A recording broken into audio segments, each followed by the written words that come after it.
you're new to Woodland Park, welcome. We're glad you're here and we'd love to send you a gift. Go to woodlandpark.org and look for the I'm New card. Fill it out and we'll be in touch.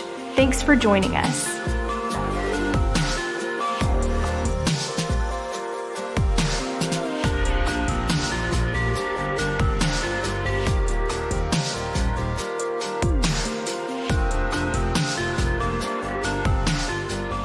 Social media keeps us connected and helps build community during the week.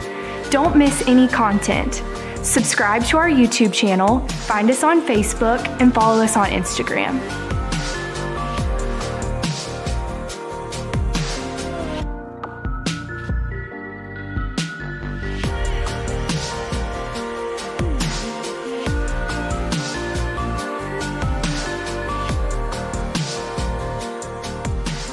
There are several ways to give.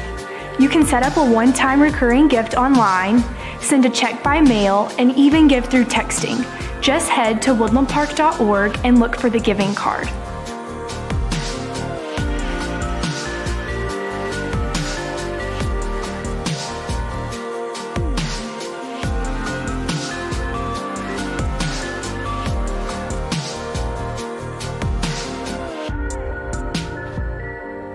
We're about ready to start.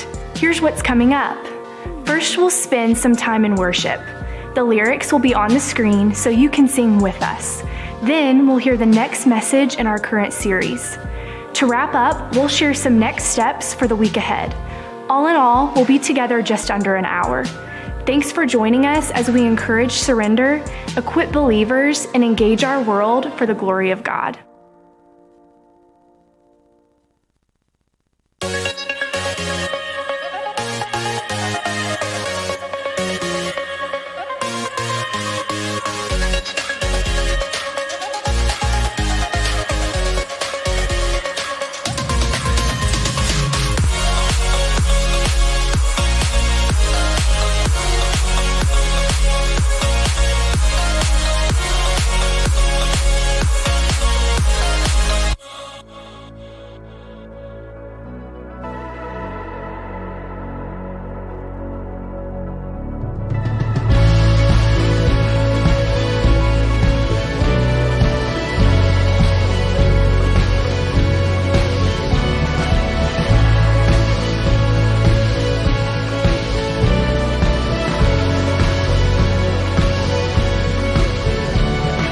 Come, let us worship our King, and come, let us bow at His feet.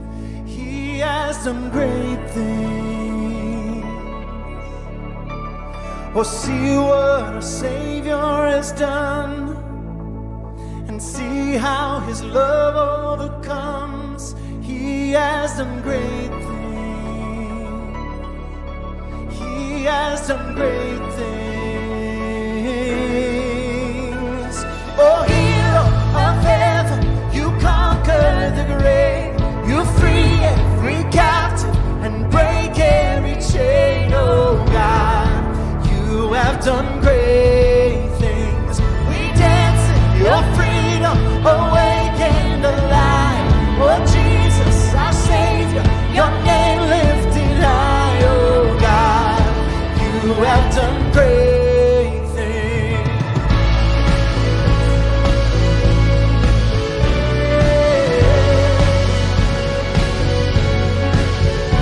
You've been faithful through every storm. You'll be faithful forevermore. You will do great things, and I know you will do it again.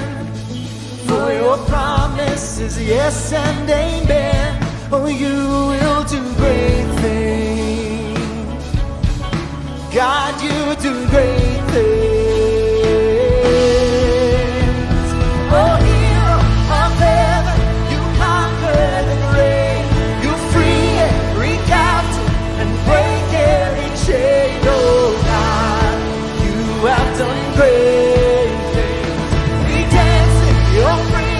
Awake and alive, oh Jesus, our Savior, your name lifted high.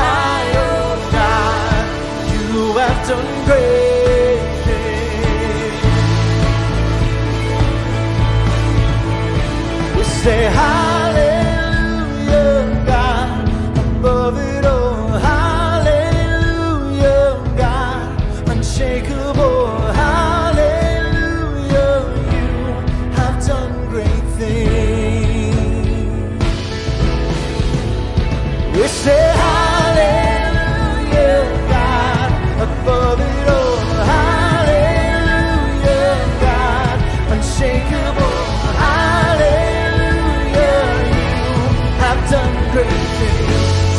You've done great things. Oh, hero of heaven, you conquered the grave. You free every captive and break every chain. Oh, God, you have done great things. We dance in your freedom, awake and alive. Oh, Jesus, our Savior, your name lifted high. Oh, God, you have done great things. You have done great things. Oh, God, you do great things. Yeah. Oh, God, you do great things.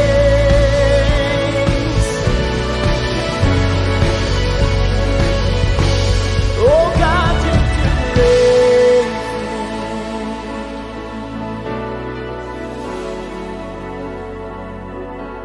Oh, God, you do great things.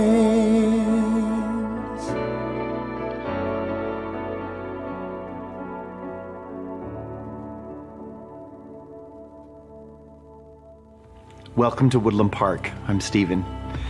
2020 is stacking up to be quite the year, isn't it?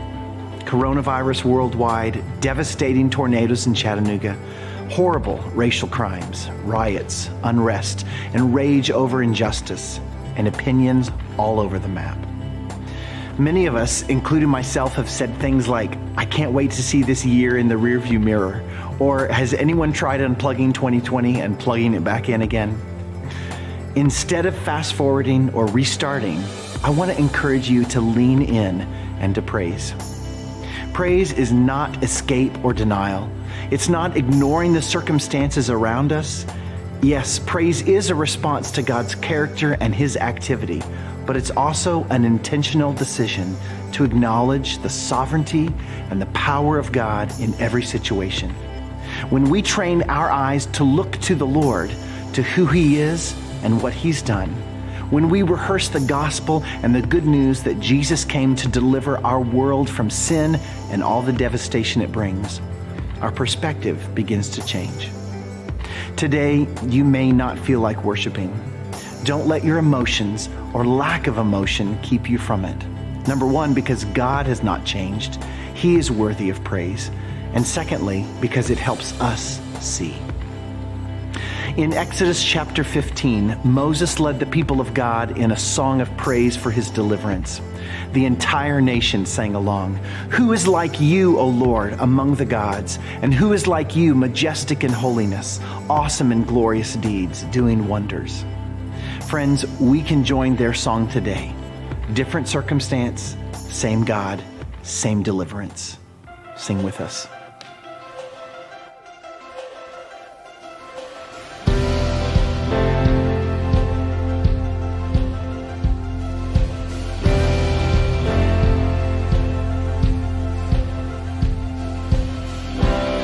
You're seated on the throne of mercy, your glory shining bright for all to see. Oh God, I will praise you.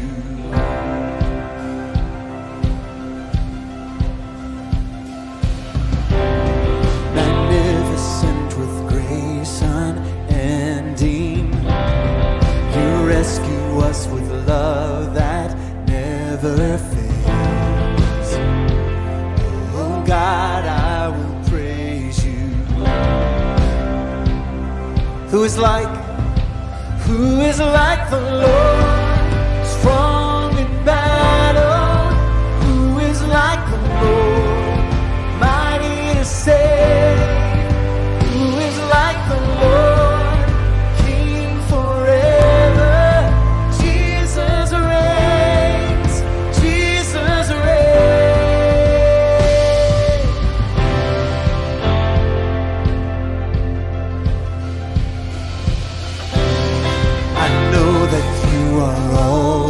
ways with me.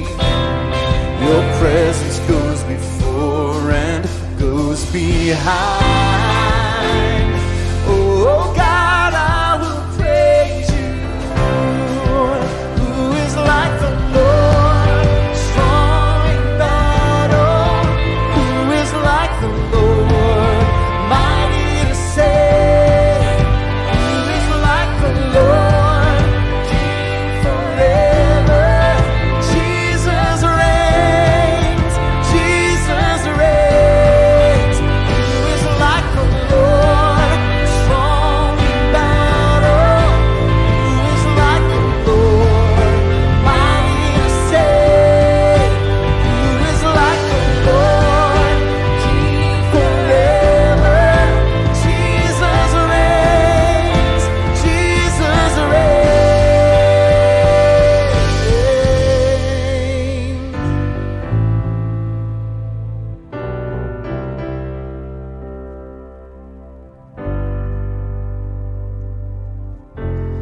You reign in all the earth, you reign in all the heavens. You're holy. You're seated on the throne, nothing can stand against you. You're holy. You reign in all the earth, you reign in all the heavens. You're holy. You're seated on the throne, nothing can stand against you.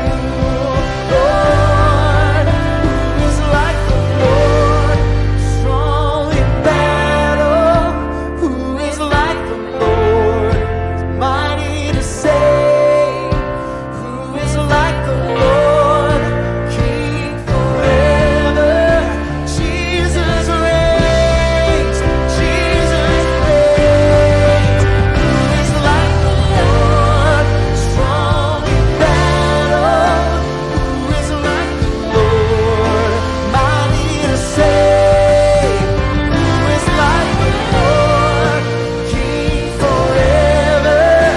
Jesus reigns, Jesus reigns. You reign in all the earth, you reign in all the heavens. You're holy. You're seated on the throne, nothing can stand against you. You're holy. You reign in all the earth, you reign in all the heavens. You're holy. You're seated on the throne, nothing can stand against you. You're holy, holy Lord.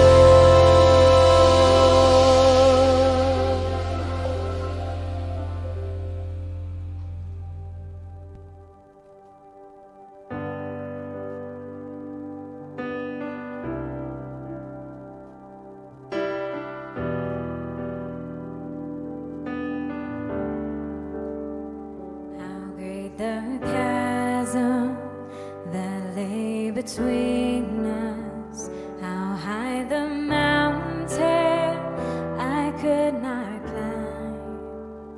In desperation, I turned to heaven and spoke your name into the night. Then through the darkness, your loving kindness tore through the shadows of my soul. The work is finished, the end is written. Jesus Christ, my living hope.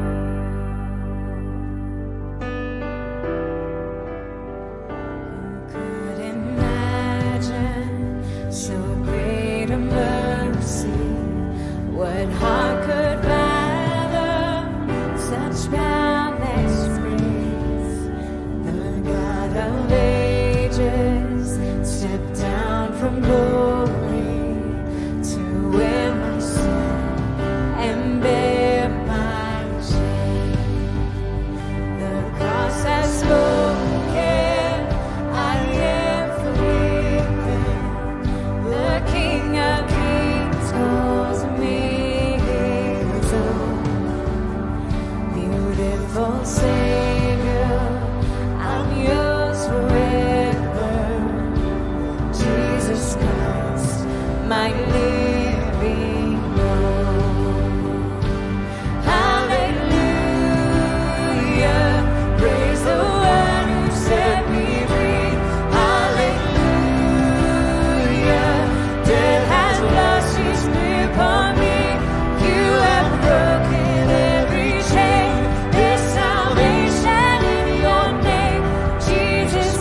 the promise, your very body began to breathe. Out of the silence, the roaring lion declared the grave has no claim on me.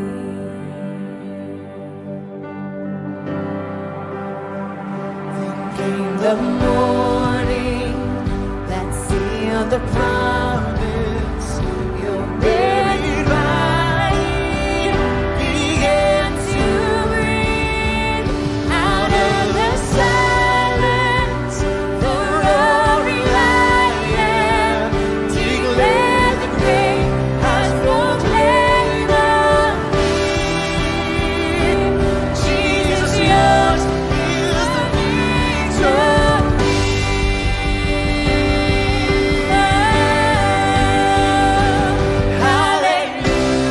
Hallelujah, praise the one who set me free. Hallelujah, death has lost its grip on me. You have broken every chain.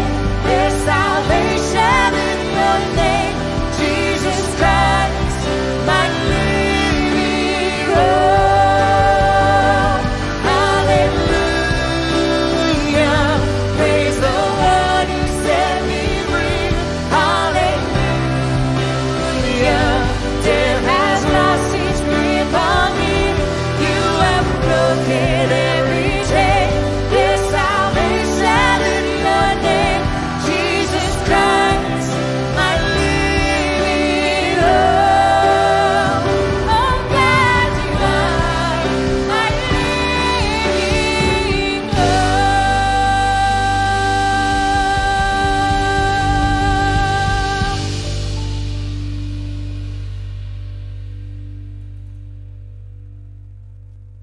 Have you ever had a day that just like really changed your life? Like one of those monumental days, and you may not have even realized it in the moment, but you look back now and you can see that that day and those events truly shaped the trajectory, the direction of your life. Probably when I asked that, I know for me, I would immediately think about negative things. You would think about the tragic loss of someone you love, or maybe a medical diagnosis that was difficult to hear, or those kinds of things. But I'm talking about a good day. Have you ever had like a good day, a good day where you look back and see that God was especially gracious to you, where God really did something uniquely special or kind or gracious in your life, and you know that it transformed the future for you?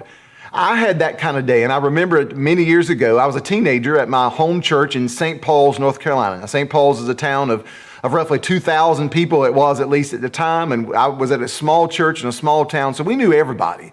And so I remember on this particular Sunday, as a teenager, filing into the back pew along with my friends like we did every other Sunday, and because everyone generally sat where they always sat, then you knew who was there and who wasn't. But I remember looking up that day, and I saw a family that I didn't recognize. And I noticed this husband and wife and their son and daughter, and they were well-dressed and an attractive family and seemed to have sort of themselves together. But I especially noticed the female. I noticed the daughter, and she had this long brownish hair. She had pretty eyes and a nice smile, and I was like, who is that? And later on, I would meet her, and sometime after that would begin to date her, and a few years later, I would marry her, and Buffy would become a part of my life. And not only Buffy, but her family has been such an important part of my life. But my life was shaped, it was transformed in some ways by that good day, by that moment of seeing her and the beginning of sort of making that connection to her. It was a day that changed my life. Have you ever had a day like that?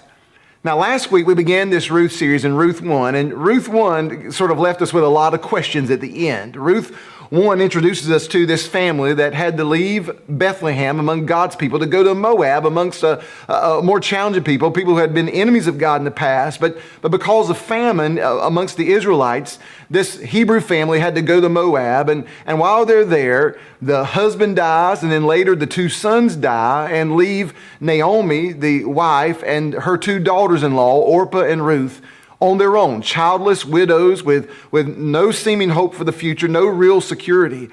And so they're struggling, and Naomi is wrestling with this tragedy that happens over a 10-year time span. And so there comes a time when Naomi discovers that God has begun to revisit Bethlehem, that the famine there has been lifted. And so she decides that the only hope she has for the future at all would be to go back amongst God's people. But she realizes that to do that for her daughters-in-law, who are from Moab, is probably not the best for them. And so she encourages them to stay. And one of them stays, Orpah stays. But Ruth, she demands to go with Naomi. She's not going to leave her alone. And she commits to follow. She surrenders everything to not only follow Naomi, but to be a part of Naomi's people, the people of Israel, and to follow Naomi's God, to worship Yahweh, the true and the living God, the covenant-keeping God of the Israelite people. And so they make this journey back to Bethlehem, and Naomi comes and she is struggling with pain and grief, and she says, don't call me Naomi, meaning pleasant, but call me Mara. I'm bitter. I feel empty. And worst of all for Naomi, she feels as if God is acting against her, that God is in control of all things. She knows that God is great, but she's just not sure that she trusts in this moment that God is good. And so we're left with these questions of what's going to happen to these two ladies? How are they going to provide for themselves? How are the people of Bethlehem going to accept them? What's their future going to look like? Ruth 1 covers more than a 10-year span. But as we come to Ruth 2, we're actually looking at just a single day. But it's a single day that changes everything for Ruth and for Naomi and for a new character, a new person we'll see in the story today, a man named Boaz, and ultimately something that changes the whole story, not just for those three, but for all of us and as a part of God's redemptive history. And so what I want us to see today is that this is a day in Ruth 2, a day in which God will show his loving kindness to Ruth, to Naomi, to Boaz. And what we'll see here is demonstrated for us is that God shows his loving kindness not only to us, but also through us. I want us to see how God shows his loving kindness both to us and through us. Now let's start by looking at the beginning here of chapter 2 and how God demonstrates his loving kindness through us, through his people. Chapter 2 begins with this sort of interesting, simple introduction to a man that we'll see becomes an integral part of this story, a man named Boaz. Ruth 2 verse 1 says, "Now Naomi had a kinsman of her husband, a man of great wealth of the family of Elimelech, whose name was Boaz."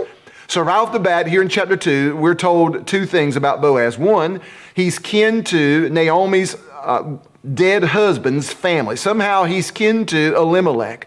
And that's going to become really important toward the end of this chapter and then as we look in the next 2 weeks. The other thing is he's a man, it says, of great wealth. He's a man of standing in the community. He owns land. He has the workers who serve him. He's a man of prominence, a man of means. But the word also there, when it says great wealth in verse 1, can also mean the idea of a man of great respect, of noble character. He's the kind of man that was looked up to. He seems to be a man of integrity and of honor. And we're going to see that play out in his life. And he becomes the sort of the vehicle whereby God is going to demonstrate tremendous loving kindness through Boaz to Ruth and to Naomi. So look at verse 2 and we come back to sort of the two main characters that come out of chapter 1, Ruth and Naomi, and what's going to happen to them. So chapter 2 verse 2 says that Ruth the Moabitess said to Naomi, "Please let me go to the field and glean among the ears of grain after one in whose sight I may find favor." And Naomi said to her, "Go, my daughter." So Ruth here takes the initiative. We've got to do something to provide food for ourselves. And Ruth, we're reminded, is a Moabitess. She is a foreigner. She is an alien. She is ethnically and culturally different. She is going to stand out like a sore thumb. She's not going to be readily welcomed by the Hebrew people. But she's not lazy, and she's not just going to sit back and hope that God will magically provide for them. She's willing to go and to work. And so she asked Naomi for permission to go and to glean in the fields. Now that word glean there literally means to gather up like scraps, like the grain that would be dropped or left behind. See, God had a heart for people who couldn't meet their needs, for the needy and the lowly of that culture. And in a world where they didn't have Social Security, where they didn't have some governmental system to provide for widows and orphans and foreigners, God provided in his law a way that when his people would harvest their fields, they would leave the corners and they would leave some of the grain in the field. And those who were in need, who couldn't otherwise provide for themselves, who didn't have land, who didn't have some other way to provide food or those things they needed, they would be able to go and gather what was left there. And so Ruth here is asking for permission to go. And she said, I'm hoping I can find favor, to find some landowner and to find some workers who would just allow me to go and to gather their scraps so that maybe we, Ruth and Naomi, maybe we can have something to eat and we can survive. And so Naomi gives her permission and she goes. Now, Ruth doesn't know the area. She has no idea where to go. She just knows that she's got to find the field, hoping to find favor with somebody and hoping to get a little bit of food for their survival. Well, look at verse 3. So she departed, Ruth does, and went and gleaned in the field after the reapers. And she happened to come to the portion of the field belonging to Boaz, who was of the family of Elimelech. She happened to, we might say, by stroke of luck. It just so happened. It was coincidental that this happens in this moment. That's a complete accident. From Ruth's perspective, it's coincidental. Like she's just going, trying to find something, and this happens to be the field that she finds herself in. This happens to be the place where she lands that day. But what we're going to see is behind the scenes, God is providentially overseeing this. It's God who places Ruth in the field that day. It's God who's orchestrating this connection between the life of Boaz and Ruth, to use Boaz to be a source of loving kindness, to share his loving kindness with Ruth and with Naomi. God has been orchestrating this whole thing all along. It's God who lifted the famine in Bethlehem so that Ruth and Naomi would leave Moab and return. It was God who allowed them to return right at the time of harvest. And now it's God who orchestrates things so that Ruth just so happens to be in the field that Boaz owns, this field belonging to a relative of Elimelech, of Naomi. And so now Boaz arrives, and in verse 4, he's coming from town where he lives. He's coming out to his field that belongs to him, and he's checking on the workers. He's checking on the gathering of the grain. He's just looking in on things. He has no idea that this day is going to shape the rest of his life. We're told in verse 4, Boaz came from Bethlehem and said to the reapers, to the workers, "May the Lord be with you." And they said to him, "May the Lord bless you."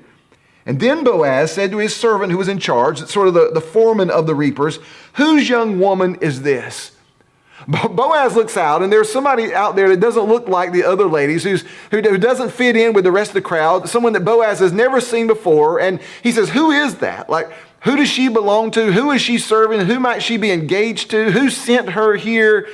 Maybe he sees her kind of like I saw Buffy on that first day in church. Like check her out. Like, who is that's out here in my field? In verse 6, the servant in charge of the reapers, the foreman says, "Well, she's the young Moabite woman who returned with Naomi from the land of Moab. And she came this morning, she said, 'Please let me glean and gather after the reapers among the sheaves.' And thus she came and has remained from morning until now and has been sitting in the house for a little while." Remember last week we saw that when Ruth and Naomi came to town, the town was abuzz about Naomi being back and the fact she had this Moabite girl with her. And so the worker here tells Boaz, "Well, this is that Moabite girl that we've been hearing about, who's come back with Naomi and who was a daughter-in-law of hers and who's been trying to sort of care for her. That's her. And she came this morning and she asked if she could glean, if she could gather these scraps just so they would have something for survival. She asked for permission, and she's been working all morning without hardly even taking a break." Well, now we have in verse 8 this first encounter, this first conversation that just by chance, by coincidence, really by God's providence, where Boaz and Ruth have this conversation. Look at verse 8. It says, Boaz said to Ruth, "Listen carefully, my daughter. There's a difference in age here. Do not go to glean in another field. Furthermore, do not go from this one field, but stay here with my maids.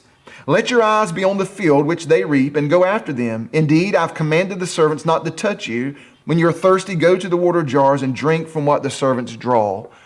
Boaz is showing her great kindness. He's saying, "Look, stay here, and particularly stay in this field and stay among the other girls, the ladies that are out here working. I've told my servants that they are not to touch you, they're not to harass you. And if you'll just stay here, then you can glean and you can have your needs met, and we can make sure you're cared for. And when you get thirsty, there's water over there that our servants had brought, and you can drink the water just like everybody else out here." Now he's saying to this Moabite foreign woman that when she gets thirsty, she can drink water that's been brought by these men. That's almost unheard of in that culture. Boaz is showing tremendous generosity. He's treating her like somebody who matters. He's treating her like, even though she's from another culture, even though she doesn't look and behave and act like everyone else, he's treating her with this loving kindness, this tenderness, this care, this compassion here in this moment. And Ruth is blown away by this. Verse 10, she fell on her face and bows to the ground and said, why have I found favor in your sight that you would take notice of me since I am a foreigner? Ruth is very aware that she's not deserving of this behavior, that by their cultural standards, that this is not how he's required to behave toward her. She's blown away by his generosity and his kindness and his compassion toward her in this way. And Boaz says to her, verse 11, all that you've done for your mother-in-law after the death of your husband has been reported to me. And how you left your father and your mother in the land of your birth, and you came to a people that you did not previously know. He says, listen, I've heard about you. I've heard about how you wouldn't forsake, you wouldn't abandon Naomi, but also how you left your people and you left that security and you left all of those things that normal people would cling to, and you've come to live amongst God's people and you've come to worship the true and the living God. I've heard these things about you. Then he says at verse 12, may the Lord reward your work and your wages be full from the Lord, the God of Israel, and under whose wings you have come to seek refuge. This is beautiful language here. Boaz pronounces a blessing over Ruth because of her kindness toward Naomi, because of the character that she has displayed, because of her following of Yahweh, the true and the living God. And again, he shows her kindness in a culture where she is the minority and where she would have experienced significant prejudice.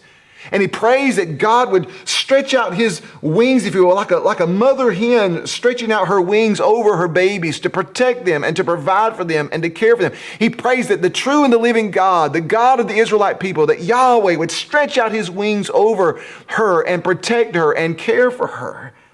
And Ruth, again, she's just blown away by this. She's moved by this compassion. She says in verse 13, I have found favor in your sight, my Lord. For you have comforted me, and you have spoken kindly to your maidservant, though I'm not like one of your maidservants. She says this kindness has relieved her of fear and tension and anxiety that she's left the house with that day. She didn't know where she was going. She didn't know how she was going to provide. She didn't know how she was going to be treated. And she says, you have been compassionate. You have been kind. You have been generous toward me. I just can't get past all this kindness that you're showing toward me. Well, later, at mealtime, when it's around lunch break, verse 14 says that Boaz says to Ruth, come here that you may eat of the bread and dip your piece of bread in the vinegar. And she sat down beside the reapers, and he served her roasted grain, and she ate, and she was satisfied, and she even had some left. And when she rose to glean, when she goes back to work, Boaz looks to his servants and says, let her glean even among the sheaves, and do not insult her. Also, you shall purposely pull out for her some grain from the bundles and leave it so that she may glean, and do not rebuke her. Boaz, when it's lunchtime, says, come on over and eat with us. And we don't know how long it's been since Ruth has had a decent meal. But Ruth sits down and she eats until she's full, until she's satisfied. We almost sort of picture her like she's at Carrabba's with the bread and the little dip stuff, and she's enjoying herself, and she has enough to carry home. So she saves up those scraps. She saves up her leftovers to carry with her. And then Boaz, as she goes back to work, tells his workers, listen, I want you to make sure that you watch after her, that you don't mistreat her, you don't speak unkindly to her, that you make sure her needs are met, and watch out for her safety. Treat her with respect. And what we find time and again in this passage is that God is demonstrating, don't miss this, God is demonstrating his kindness, his compassion, his generosity, his care for Ruth, and by virtue then of Naomi through Boaz. Boaz becomes the conduit, becomes the vehicle through which God is showing this unique loving kindness of his for these two ladies in this very challenging predicament. Boaz is a man of integrity, of honor, and a man of faith. He's a man who seems to love God and to carry himself with honor and respect. He speaks kindly to his workers. He treats this foreign girl well. He cares not only about Ruth, but by caring for her, he also knows he's caring for Naomi. And so Boaz becomes this incredible vehicle, this incredible conduit through which God could display his loving kindness to these ladies who are not of equal, even to two ladies even to one of them who's not a Jew, who's not of equal standing, who would have been looked down upon by others, but he cares for her and he shows compassion for her and he demonstrates that she has value and she has worth and she has dignity and that she matters. He's a very living demonstration of what we find God commanding his people in Deuteronomy 10, where he said, for the Lord your God is the God of gods, And the Lord of lords, the great, the mighty, the awesome God who does not show partiality nor take a bribe. But he, speaking of God, he executes justice for the orphan and the widow and shows his love for the alien, the foreigner, by giving him food and clothing. And God then says, so show your love for the alien, for the foreigner, for you were aliens in the land of Egypt. God reminds his people, you were foreigners, you were outsiders, you needed someone to provide for you, and I took care of you, and I made sure your needs were met, and now you need to be that kind of people to those around you. You see, Boaz is a demonstration of that kind of love and compassion. And the question that it prompts me to ask about myself, about us as a church, and about you is, am I, are we that kind of vehicle of God's unique loving kindness and compassion to those around us, and especially to those who are weak, who are vulnerable, who are outsiders, who are overlooked, who are treated with injustice? Are we a vehicle? Do we share God's heart? See, God has a heart not just for his chosen people, for the Jewish people, not just for Christian. God has a heart for all people. And he desires to use his people to be vehicles through whom he might express his love and compassion to those around us, to allow his generosity and kindness and compassion and care to flow through our lives, especially to the orphan and the widow and the alien, to the most vulnerable of our society. We see this in James 1, where through the half-brother of Jesus and a leader in the early church, James writes, pure and undefiled religion in the sight of our God and Father is this, what? To visit orphans and widows in their distress and to keep oneself unstained by the world. And so if God has a heart for the overlooked, the downtrodden, the helpless, the hopeless, the vulnerable, then shouldn't we, shouldn't I, shouldn't you? Boaz is the immediate provider for Ruth and by extension of Naomi, but ultimately it's God through Boaz who is showing this incredible loving kindness. Boaz becomes that vehicle through which God does so. And God desires that we would be that kind of vehicle in our world and in our day. And so we have to ask ourselves, and listen, I want you to listen carefully. We have to ask ourselves, does it bother us that half of our world, that more than 3 billion people live off of less than $2.50 per day? And that 22,000 children die every single day simply due to poverty? Closer to home, does it bother us that here in Hamilton County, where our church is located, that here in Hamilton County, the poverty level is higher than it is than the national average, than other places across the nation? Does it bother us that our pets are overweight while people are literally starving to death? Think about that. Does it bother us that some men and women who've lost their spouse and who may not even have children to care for them have no one to check on them, no one to hug them, no one to encourage them?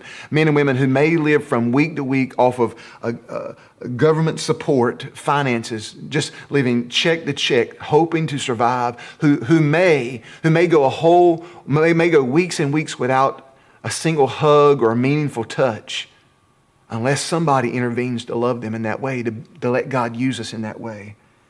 Does it bother us that some of our brothers and sisters in Christ live in fear due to the injustices of our society simply based on the color of their skin? When we see the events that transpired, like the ones recently with George Floyd, does it stir something in our hearts? Does it bother us? Does it bother you?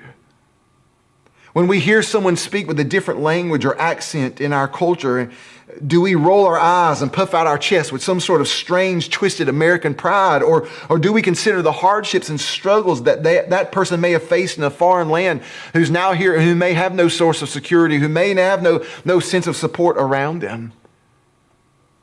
Does it bother us that every year nearly 1 million young lives are destroyed before they ever even enter into our world through abortion? And that countless mothers are dealing with the emotional scars of having made that choice and then bearing the weight of it in the future. You see, I know these are complex and challenging issues that require more than pat answers or some emotional guilt trip. I know that no one of us can somehow solve these problems. None of us in and of ourselves can solve world hunger or abortion or racism or any of these sorts of things. But what every one of us can do is to ask God, how do you want to use my life, where I am and where I live and around the people who are around me? How do you want to use my life to show your compassion, your kindness, your care, your support, your reaching out to those who may not look like us, who may not speak like us, who may come from a different sort of world than we do? See, God has a heart for the outsider, for the overlooked, for the needy and the broken that he displays in Boaz for Ruth and for Naomi, and he desires to display through us in our world where we live. And see, I think God was partly able to use Boaz because his heart was already purposed in that direction. He had a heart for the people around him. He was a man of integrity, a man who loved God. So when God set this opportunity in front of him, he was able to and ready to take advantage of that. And I think we've seen that in our own church, that earlier this year we were praying, at the beginning of the year, our leaders were praying that God would give us greater opportunity to impact and minister to the people right here in our own community, to not only to reach our nations, but to reach our neighbors. And so when the coronavirus hits and when Easter comes along and we have a tornado and when we face these challenges, then we were in a position because our hearts were already set in that direction and we could act quickly. We could pivot so that we could meet needs and so that we could provide a pantry and so that we could be there to cut down trees and all those needs that were there. And see, I pray that same heart would be where we are today. That we would have a heart for those who are vulnerable. That we would desire that God would use our lives to care for them. That we would each look at how God wants to use us where we live. And so maybe we need to ask questions and get to know others who are not like us. To truly want to understand them and to hear their heart and to listen, to really listen. Or maybe we would reach out and demonstrate care for those who are struggling or in need. Or maybe we would join with others who are actively engaged in ministries that are positively influencing and making a difference in these kinds of things. Or maybe we would sacrifice our wants so that we could help provide for the basic needs of those who are hurting. So God demonstrates, what I want to see in the big, God demonstrates his loving kindness to the world through us. Your acts of kindness might provide that day that's so desperately needed by someone to experience the unique grace and loving kindness and the mercy and the goodness of God in your life.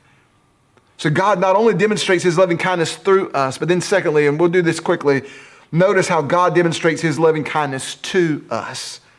Verse 17, at the end of that day, Ruth gleans in the field until evening, we're told, and then she beats out what she gleaned, and it was about an ephah of barley. So at the end of the day, Ruth takes what she's gathered, and she goes through the process of removing the chaff from the actual grains, and what she's left with is 30 to 50 pounds of barley. That's quite the haul. That's a reflection of her hard work, but also of Boaz's generosity.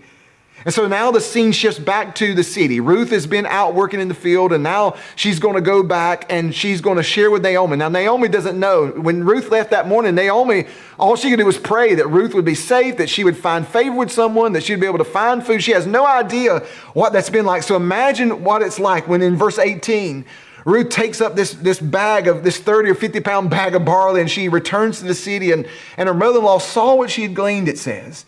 And she also took it out and gave Naomi what she had left over, and she was satisfied. She gives her leftovers lunch.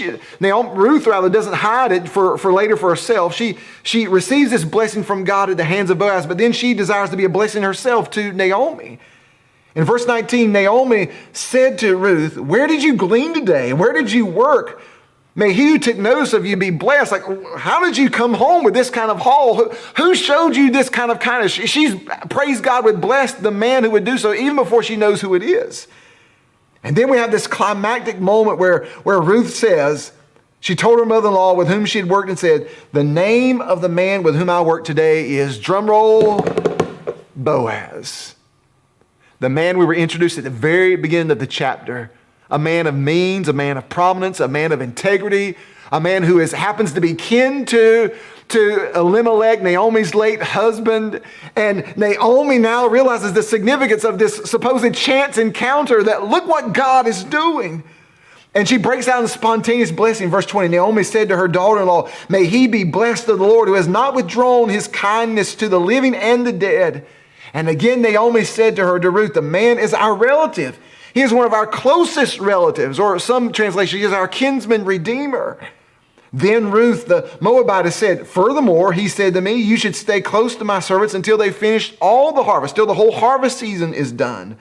And Naomi said to Ruth, her daughter-in-law, it's good, my daughter, that you would go out with his maid so that others do not fall upon you in another field. Now, we'll look in the next couple of weeks at the significance of this idea that Boaz is a close relative, a kinsman redeemer, is a relative who can respond to their unique needs, who might possibly match to marry Ruth and meet the long-term needs of their lives and provide security and an heir for the future. I mean, this is a big deal. Naomi's wheels are turning. She sees how God might be at work to provide for them. That Boaz is more than just a good, compassionate Israelite guy who happened to be kind to Ruth that day. No, he is the one through whom God might meet their needs. He is a kinsman. He is a family who might provide for their future. And we'll see what significance that is in the next 2 weeks. But if you'll remember last week, remember in Ruth 1, just how hopeless and defeated and dejected and empty and broken Naomi is, who's not even sure that God even loves her, who knows God's in control, but she's questioning God's goodness in her life. She's bitter, she's empty. And yet here she speaks of the kindness of God in verse 20. That word is kesed in the Hebrew. It's one of the most powerful words in the Old Testament, and it's one that doesn't really have a good English translation that captures all that it means. It carries with it, if you could sort of imagine a combination of love, mercy, grace, kindness, benevolence, loyalty, covenant faithfulness, all rolled into a singular phrase. It's God's steadfast, loyal, covenant-keeping love. And what happens here, Naomi sees that Ruth didn't just stumble upon a field that day, but that this is a clear demonstration of this covenant-keeping grace and favor of God toward her, toward Naomi, and toward Ruth. That God hasn't forgotten her. God hasn't turned his back on her. God hasn't forsaken her. Even though Naomi had wrestled with all these feelings of doubts and questioning the goodness of God and feeling so bitter and empty, God has not turned from her. God is at work in her life, and God is providentially working behind the scenes for her and for Ruth and for their future and for their family name. That God is at work in their lives behind the scenes, orchestrating these things for his ultimate purpose and for their good. Even Ruth, she has no idea when she leaves everything behind to come to Bethel. She doesn't know how she's going to survive. She doesn't know that anybody would ever marry her, this Moabite girl in Bethlehem. She has no sense of what the future will be like. And yet here we see God is at work on her behalf. God has a plan and a purpose for her life. And this isn't coincidental. This is the orchestrated work of a sovereign, providential God. Now, this story, at this point in the story, we still don't have all the answers. Verse 23 is interesting as this chapter ends. It says, so that Ruth stayed close by the maids of Boaz, and she continues to glean through the rest of the harvest season for probably another 6 or 7 weeks. But here's the ending. She lived with her mother-in-law. So they've got food now, but even as this chapter ends, they still don't have security, still don't have family, still not sure of what the future holds. But there's just a glimmer of hope and a glimpse into what God might be up to. And we'll see. This is sort of a cliffhanger. And you'll have to continue to come back each Sunday. In the next 2 Sundays, we'll see how this story unfolds. But in this moment, Naomi is given a glimpse that the merciful, gracious, loyal, kind, all-powerful God is at work in her life and in the life of Ruth. That he loves her, that he sees her, that he cares about her, that he hasn't forsaken her, that he hasn't turned his back on her.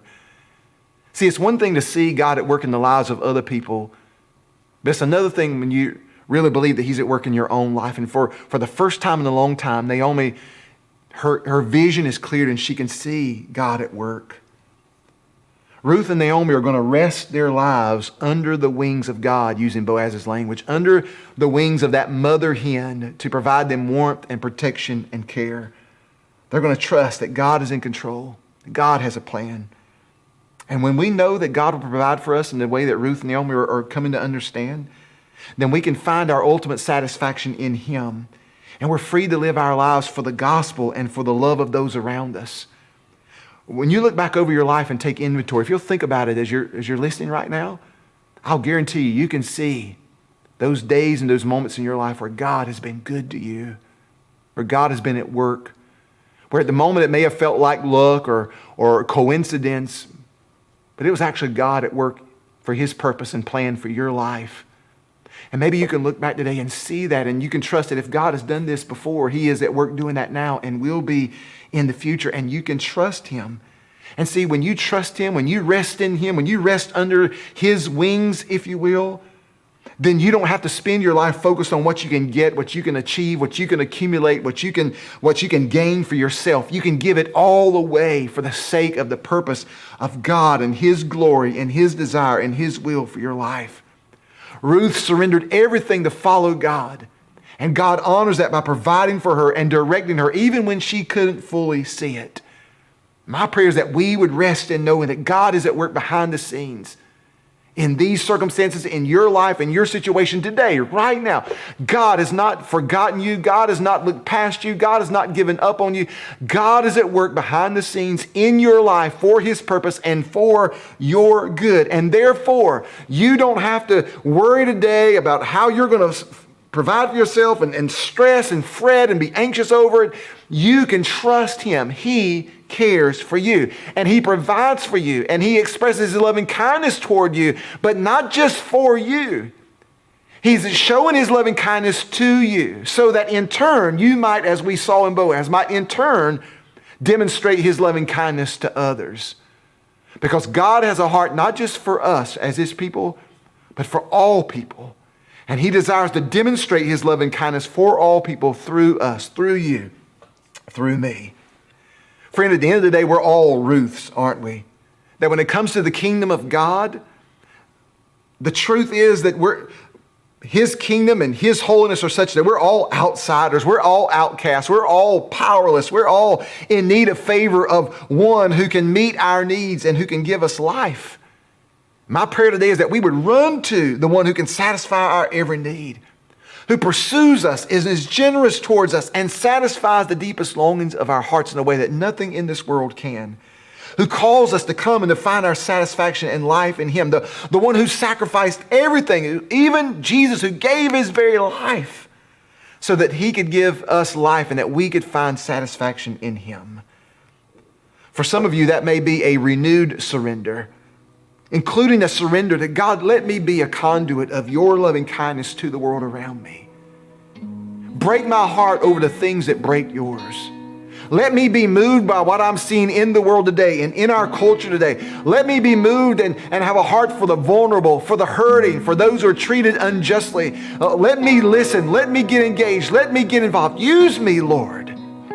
I surrender anew to you to show your loving kindness, to demonstrate your loving kindness through me, through my life. But for others of us, it may be the first time to truly give your life to Him, to let go of your self-reliance, to fully yield yourself and surrender to Jesus. And maybe today is that good day for you that changes every other day of your life, where you come to the end of yourself and you say, Jesus, here's my life. Come and live this life through me. Maybe you would do that by praying something like this. Jesus, today I acknowledge that I am a sinner. I'm an outcast. I'm not holy. Heaven is a perfect place for perfect people, and my life is anything but perfect. I'm on the outside looking in, and I've not got no shot of knowing you, of being with you, of being a part of your kingdom, unless you do a work in my heart, unless you provide a way that I can be forgiven and that I can be saved. And Jesus, you did that on the cross. And so here and now today, Jesus, I trust you. I believe you died for my sins, that you conquered death in your life. And today, here and now, through faith in you, I surrender to you. I die to myself. I surrender all that I am. Come, live this life through me. Lord, use me, that just as I am right now experiencing your grace as you save me from my sins and make me a part of your family, now use my life that you might demonstrate that same grace and kindness and love to the world around me in your name. In Jesus' name I pray. Amen. What an encouraging and challenging message. If you just prayed with Brian, if you made the decision today to surrender to Jesus and follow Him, we'd love to celebrate with you. And even if you still have questions, we'd love to listen and talk with you.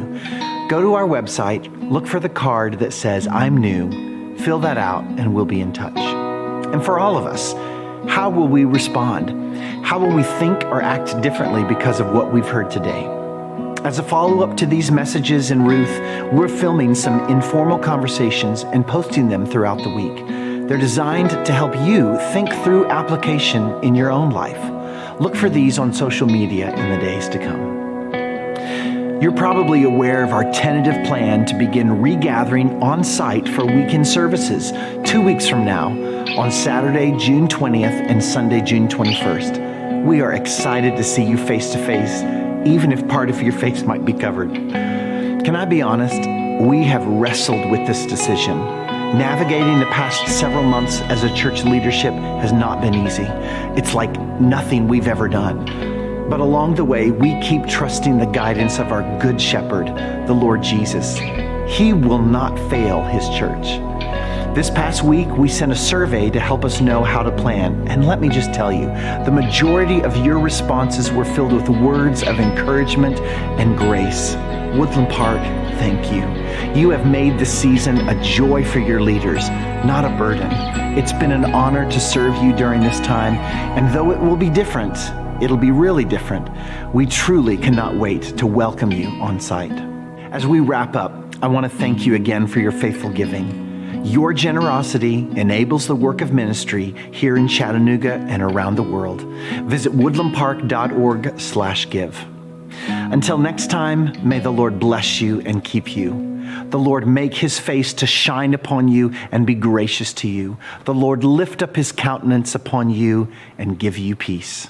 We'll see you soon.